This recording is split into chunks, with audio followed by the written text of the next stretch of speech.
예, 오늘은 히브리서 1장부터 4장까지입니다. 히브리서는 저자는 알 수 없습니다.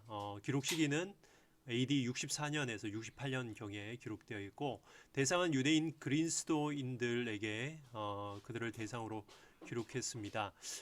지난 시간에 말씀드렸지만 AD 64년도에 로마의 네로가 로마의 화재가 나자 사람들이 네로에 의해서 불이 화재가 났다라고 이제 몰리자 그는 그리스도인들에게 그 화재 범인으로 지목하고 그들에게 누명을 씌우게 됩니다. 그래서 AD 64년부터 핍박이 시작됩니다. 그것 때문에 유대인이었다가 예수 그리스도를 믿었던 그리스도인들이 참 많은 이들이 배교를 하고 유대교로 다시 넘어가게 됩니다. 이 사람들을 대상으로 지금 히브리 기자는 그들에게 대해서 유대교와 우리 기독교를 비교하고 있고 바로 예수 그리스도가 그들보다 그 유대교보다 훨씬 우월하다라는 것을 1장부터 쭉 얘기를 하고 있습니다. 우리 들어가도록 하겠습니다. 하나님께서 옛날에는 예언자들을 통하여 여러 번에 걸쳐 여러 가지 방법으로 우리 조상들에게 말씀하셨으나 이 마지막 날에는 아들을 통하여 우리에게 말씀하셨습니다. 하나님께서는 이 아들을 만물의 상속자로 세우셨습니다. 그를 통하여 온 세상을 지으신 것입니다. 그는 하나님의 영광의 광채시요 하나님의 본체대로의 모습이십니다. 그는 자기의 능력 있는 말씀으로 만물을 보존하시는 분이십니다. 그는 죄를 깨끗하게 하시고서 높은 곳에 계신 존엄하신 분의 오른쪽에 앉으셨습니다. 여기 개론해 보시면은 1장부터 4장까지 거의 4장까지 그리스도의 우월성에 대해서 언급하고 있습니다. 1장 1절부터 방금 읽은 3절까지 선지자들보다 우월하신 그리스도를 말하고 있고 4절부터 2장 18절부터까지 천사보다 우월하다. 당시 유대교인들에게 천사는 참 이제 신비한 존재였고 하나님의 상징이었고 참 어떤 사람들보다 우월하다라고 생각했지만 바로 오늘 히브리 기자는 예수 그리스도가 천사보다 훨씬 더 우월하다라는 것을 언급하고 있습니다. 3장 1절부터 4장 8절까지는 13절까지는 모세보다 우월하다. 모세 또한 유대인들에게 모세는 율법의 대명사였고 율법을 하나님께 받은 사람이었고 그래서 가장 존경하는 사람을 유대인들은 모세를 뽑을 정도로 모세는 그들에게 있어서 탁월한 사람이었지만 모세보다 훨씬 더 예수 그리스도는 우월하다는 것을 강조하고 있습니다. 4절입니다. 이제 천사들과 비교하고 있습니다. 그는 천사들보다 훨씬 더 높게 되셨으니 천사들보다 더 뛰어난 이름을 물려받으신 것입니다. 하나님께서 천사들 가운데서 누구에게 너는 내 아들이다. 내가 오늘 너를 낳았다 하고 말씀하신 적이 있습니까? 또 나는 그의 아버지가 되고 그는 내 아들이 될 것이다 하고 말씀하신 적이 있습니까? 그러나 자기의 맏아들을 세상에 보내실 때는 하나님의 천사들은 모두 그에게 경배하여라 하고 말씀하셨습니다. 또 천사들에 관해서는 성경에 이르기를 하나님께서는 천사들을 바람으로 삼으시고 시중꾼들을 불꽃으로 삼으신다 하였고 아들에 관하여서는 성경에 이르기를 하나님 주의 보좌는 영원 무궁하며 공의의 막대기는 곧 주님의 왕권입니다.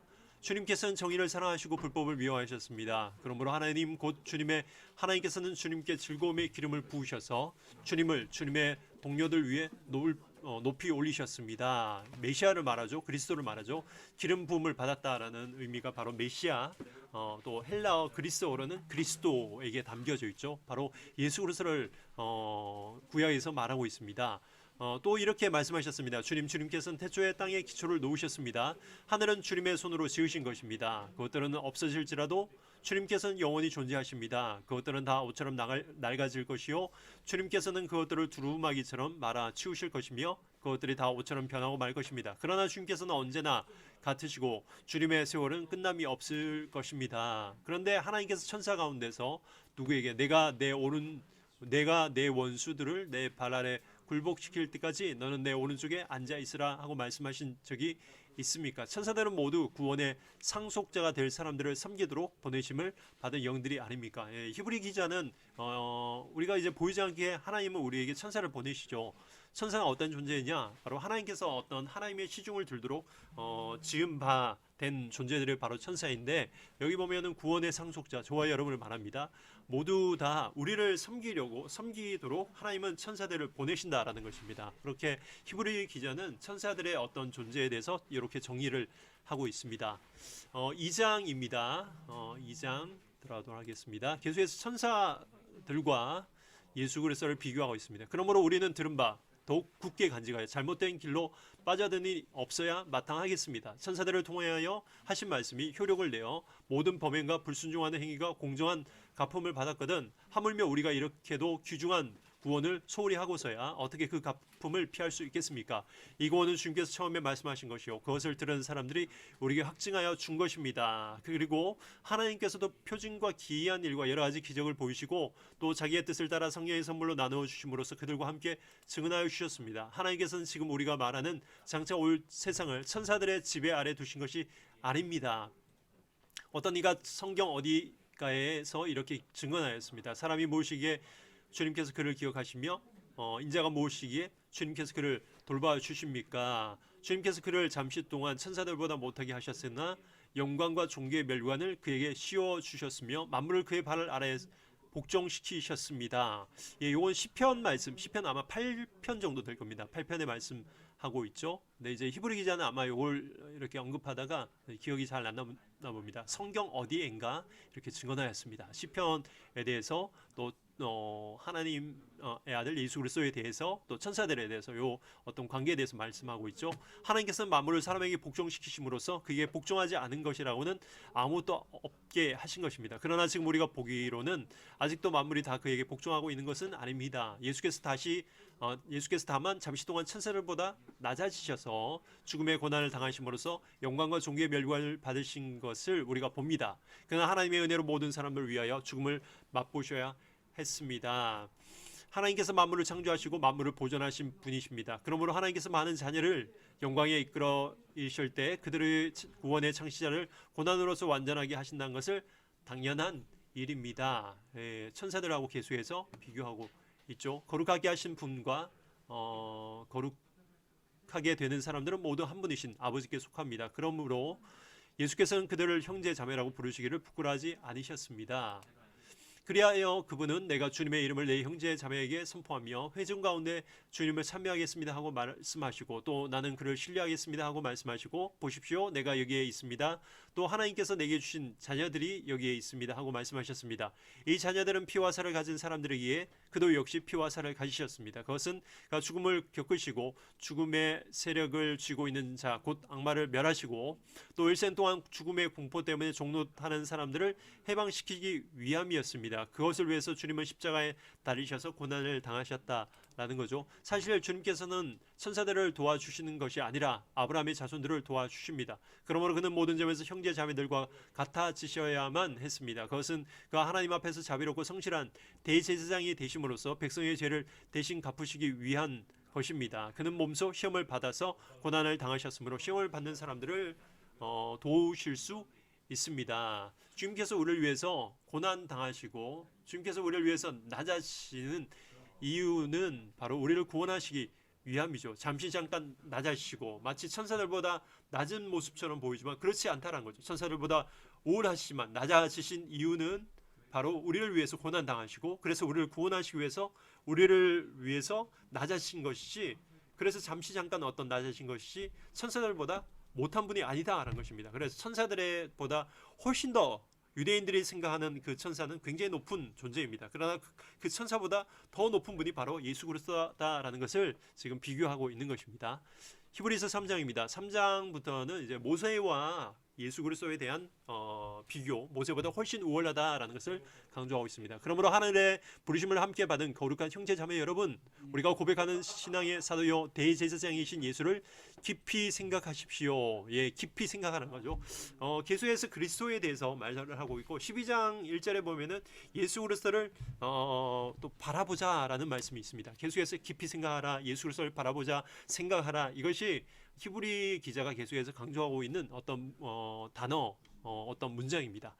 이 예수는 모세가 하나님의 온 집에 성실했던 것과 같이 자기를 세우신 분께 성실하셨습니다. 집을 지은 사람이 집보다 더 존귀한 것과 같이 예수는 모세보다 더 큰 영광을 누리기에 합당한 분이십니다. 예수님 십자가에 달리시면서 내려오지 않으시고 정말 성실하게 십자가를 감당했다라는 거죠. 모세보다 더 우월하다는 거죠. 집을 지은 사람이 집보다 더 존귀한 것 같이 예수는 모세보다 더 큰 영광을 누리기에 합당하신 존귀한 분이라는 거죠. 어떤 집이든지 어떤 사람이 짓습니다. 그러나 모든 것을 지으신 분은 하나님이십니다. 모세는 하나님께서 장차 말씀하시려는 것을 증언하기 위한 일꾼으로서 하나님의 온 집안 사람에게 성실하였습니다. 그러나 예수 그리스도는 아들로서 그 집의 주인으로서 하나님의 집안 사람들을 성실하게 돌보셨습니다. 우리가 그 소망에 대하여 확신과 자부심을 지니고 있으면 우리는 하나님의 집안 사람입니다. 그러므로 성령이 이와 같이 말씀하셨습니다. 오늘 너희가 그의 음성을 듣거든 너희 조상들이 광야에서 시험받는 날에 반역한 것과 같이 너희 마음을 완고하게 하지 말아라. 거기에서 그들이 나를 시험하여 보았고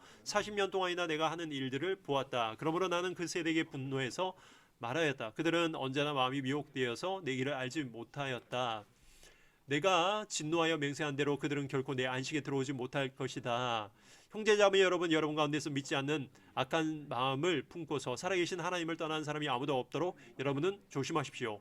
오늘이라고 하는 그날 서로 권면하여 아무도 죄의 유혹에 빠져 완고하게 되지 않도록 하십시오. 우리가 처음 믿을 때에 가졌던 확신을 끝까지 가지고 있으면 우리는 그리스도께서 주시는 구원을 함께 누리는 사람이 될 것입니다. 오늘 너희가 그의 음성을 듣고는 반역하던 때와 같이 광야에서 반역하던 사람들이 있었죠. 그때와 같이 너희 마음을 완고하게 하지 말아라 하시는 말씀이 있는데 듣고서도 하나님께 반역한 사람들이 누구였습니까? 모세의 인도로 이집트에서 나온 사람들 모두가 아니었습니까? 하나님께서 40년 동안 누구에게 진노하셨습니까? 죄를 짓고 시체가 되어서 광야에 쓰러진 그 사람들이 아닙니까? 하나님께서는 누구에게 하나님의 안식에 들어가지 못하리라고 맹세하셨습니까? 순종하지 않은 사람들에게 하신 것이 아닙니까? 지금 모세 이야기 나오고 안식 나오잖아요. 안식이라는 말은 계속해서 5장도 계속 여호수아에 관련해서 계속해서 말씀을 하고 있지만 바로 가나안 땅을 말합니다. 광야에서 40년 동안 배회를 했지만 누가 가나안 땅에 들어왔습니까? 믿고 순종했던 사람들이 그 가나안 땅에 가서 안식을 하나님의 약속을 얻었던 것처럼 오늘날도 마찬가지입니다. 예수 그리스도께서 말씀하신 예수 그리스도의 복음을 전할 때 우리가 받아들일 때 그것이 우리에게 참 평안이 되고 참 안식이 된다라는 것을 오늘 히브리 기자는 강조하고 있습니다. 결국 그들이 들어갈 수 없었던 것은 믿지 않았기 때문임을 우리는 압니다. 그래서 결론은 믿으면 우리가 안식을 누린다라는 거죠. 4장입니다. 4장도 계속해서 모세보다 우월하신 예수 그리스도를 말하고 있습니다. 그러므로 하나님께서 주신 안식에 들어가리라는 약속이 아직 남아있는 동안에 여러분 가운데서 거기에 미치지 못한 사람이 아무도 없도록 두려운 마음으로 조심하고 계속해서 복음을 받아들이고 예수 그리스도를 내 마음에 우울한 분으로 받아들이라는 거죠. 그들이나 우리나 기쁜 소식을 들은 것은 마찬가지입니다. 예, 이 히브리 기자가 모든 사람들이 지금 기쁜 소식, 복음을 들었다는 거죠. 그런데 그들은 그 말씀이 그들에게 아무런 유익이 되지 못한 이유는 그 말씀을 듣고서도 그들은 믿음과 결합시키지 않았기 때문이라는 거죠. 그러나 그 말씀을 믿는 우리는 안식에 들어갈 것입니다. 그것은 내가 진노하여 맹세한 것과 같이 그들은 결코 내 안식에 들어오지 못할 것이다 하고 말씀하신 구약 성경의 그대로였습니다. 사실상 하나님께서 세상을 창조하시고 모든 일을 끝마치셨으므로 그때보다 안식이 있어 온 것입니다. 일곱째 날에 관하여서는 어디에선가 하나님께서 일곱째 되는 날에는 그 모든 일을 마치고 쉬셨다 하였고 또 이곳에서는 다시 그들은 결코 내 안식에 들어오지 못할 것이다 하셨습니다. 이거는 창세기에 말씀하고 있죠. 그러므로 어떤 사람들에게는 안식에 들어갈 기회가 아직 남아 있습니다. 그런데 기쁜 소식을 먼저 들은 사람들이 순종하지 않으므로 들어갈 수 없었습니다. 그렇지만 하나님께서 다시 오늘이라는 어떤 날을 정하시고 이미 인용한 말씀대로 오랜 뒤에 다윗을 통하여 오늘 너희가 그의 음성을 듣거든 너희 마음을 완고하게 하지 말라 하고 말씀하셨습니다. 예, 히브리서는 드렸지만 유대인이었던 그리스도인들에게 보낸 편지이기 때문에 계속해서 구약 성경을 굉장히 많이 인용하고 있습니다. 예, 요거는 오타가 났네요. 8절입니다. 여호수아가 그들에게 안식을 주셨더라면 하나님께서는 그 뒤에 다른 날이 있으리라는 것을 말씀하시지 않았을 것입니다. 그러니 하나님의 백성에게는 안식하는 일이 아직 남아 있습니다. 하나님께서 주실 안식에 들어가는 사람은 하나님이 자기 일을 마치고 쉬신 것과 같이 그 사람도 자기 일을 마치고 쉬는 것입니다. 그러므로 우리는 이 안식에 들어가기를 힘씁시다. 어떻게 하면 안식에 들어갑니까? 예수님께서 가장 우러하시는 분이라는 것을 믿고 그분을 받아들일 때 누구든지 평안함, 참심을 얻는다라는 거죠. 마태복음 11장 28절처럼 수고하고 무거운 짐진 자들아 다 내게로 오라. 내가 너희를 쉬게 하리라, 안식하게 하리라. 이것이 적용된다라는 거죠. 아무도 그와 같은 불순종의 본을 따르다가 떨어져 나가는 일이 없도록 해야겠습니다. 하나님의 말씀은 살아있고 힘이 있어 어떤 양날 칼보다 더 날카롭습니다. 그래서 사람 속을 꿰뚫어 혼과 영을 갈라내고 관절과 울수를 갈라놓기까지 하며 마음의 품은 생각과 의도를 밝혀냅니다. 하나님 앞에는 아무 피조물이라도 숨겨진 것이 없고 모든 것이 그의 눈앞에 별고숭이로 드러나 있습니다. 우리는 그의 앞에 모든 것을 드러내 놓아야 합니다. 그러나 우리에게는 하늘에 올라가신 위대한 대제사장이신 하나님의 아들 예수가 계십니다. 그러므로 우리의 신앙 고백을 굳게 지킵시다. 우리의 대제사장, 히브리서는 이따가 우리 5장, 6장 또 이후에 계속해서 대제사장에 대해서 말씀하고 있습니다. 여기서도 대제사장은 예수님은 우리의 연약함을 동정하지 못하시는 분이 아닙니다. 대제사장은 백성들을 대표해서 하나님과 만나는 사람이잖아요. 그래서 예수님은 우리를 대신해서 죄를 지은 우리를 대신해서 바로 하나님과 만남을 이어주는 분이 바로 대제사장인데 그분이 바로 예수 그리스도. 이따가 이제 이후의 말씀에도 보면 대제사장과 예수님에 대해서 비교하고 있습니다. 예수님은 가장 탁월한 대제사장, 히브리 유대인들의 대제사장은 1년에 한 번씩 계속해서 바꾸지만 그 예수 그리스도는 영원한 대제사장이다라는 것을 이후의 말씀에 또 언급하고 있습니다. 그는 모든 점에서 우리와 마찬가지로 시험을 받으셨지만 죄는 없으십니다. 그러므로 우리는 담대하게 은혜의 보좌에 예수 그리스도가 가장 탁월한 대제사장이라는 것을 믿고 모세보다 탁월하고 천사들보다 탁월하고 선지자들보다 훨씬 더 탁월한 분이라는 것을 믿고 그분을 의지해서 하나님 보좌 앞에 나가라는 거죠. 그리하여 우리가 자비를 받고 은혜를 입어서 제때에 주시는 도움을 받도록 합시다. 오늘은 여기까지 하고요. 다음 주 화요일 날 다시 뵙도록 하겠습니다. 수고하셨습니다. 감사합니다.